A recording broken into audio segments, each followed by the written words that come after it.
De los 15 buques que quedaron varados en el puerto de Montevideo, solo restan 2 que ya han efectuado las operaciones de carga y descarga y que ya se encuentran ultimando detalles para zarpar de vuelta. Así lo afirmó el embajador uruguayo Federico Peraza. Y el gobierno uruguayo reconoce que este problema se fue dando durante casi todo el año y que de un promedio de 3 días la operativa llegó a insumir hasta 15 días. Pero para hacer frente a esta situación, el gobierno uruguayo, la autoridad portuaria de nuestro país, a través de una resolución de su directorio, asumió algunos costos de movilizar la carga de una terminal a otra, de la carga paraguaya, pagando lo que se llama el camionaje, es decir, el transporte desde el muelle donde se baja hasta el barco que hace la travesía oceánica. Entonces, creo que la coyuntura, afortunadamente, ha desaparecido. Esto no quiere decir que el problema haya sido resuelto a futuro. Sí hemos tomado todas las medidas necesarias para que esta demora pudiese mitigarse de la mejor manera posible. Pero hay un segundo comentario que también quiero hacer y que me parece importante y que nos lleva a mirar esta situación con una perspectiva de más largo plazo. El puerto de Montevideo este año va a superar su récord histórico concerniente a las operaciones de contenedores del 2016. Se prevé que este año el puerto de Montevideo movilizará más de 1 millón de contenedores.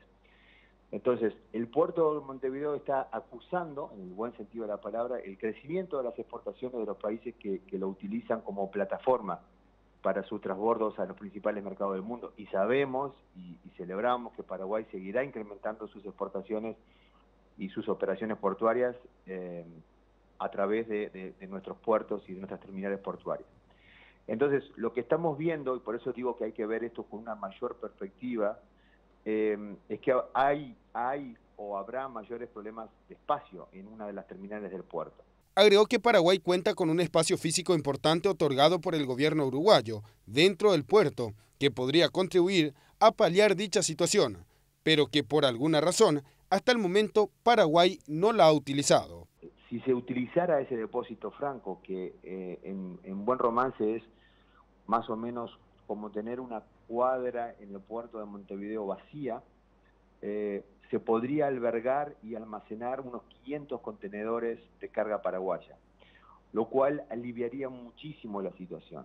Yo creo que este es un tema de permanente consulta, o que debe ser de permanente consulta en nuestra agenda bilateral.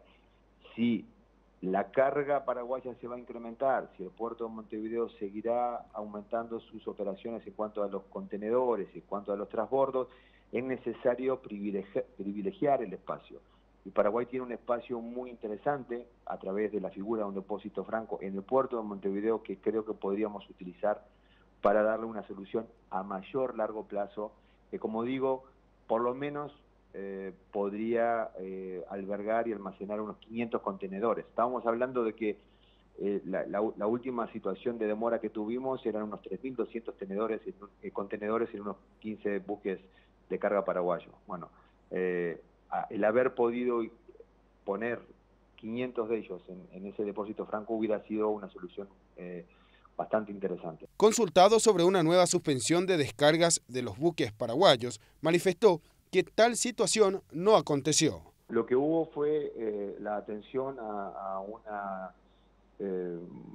naviera marítima que de alguna manera se privilegió el descargue de esa mercadería y después se retomó el descargue de la carga paraguaya.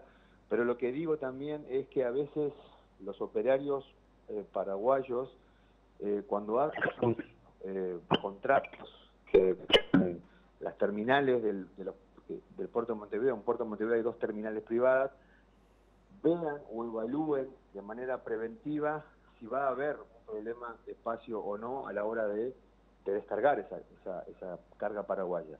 Es decir, de alguna manera esto no es un problema directo del gobierno uruguayo, sino a veces de espacio de alguna de las terminales. Entonces, lo que hemos insistido con el sector privado es que traten de evaluar si ir por una terminal no será en definitiva más complicado, porque a la hora de arribar con la carga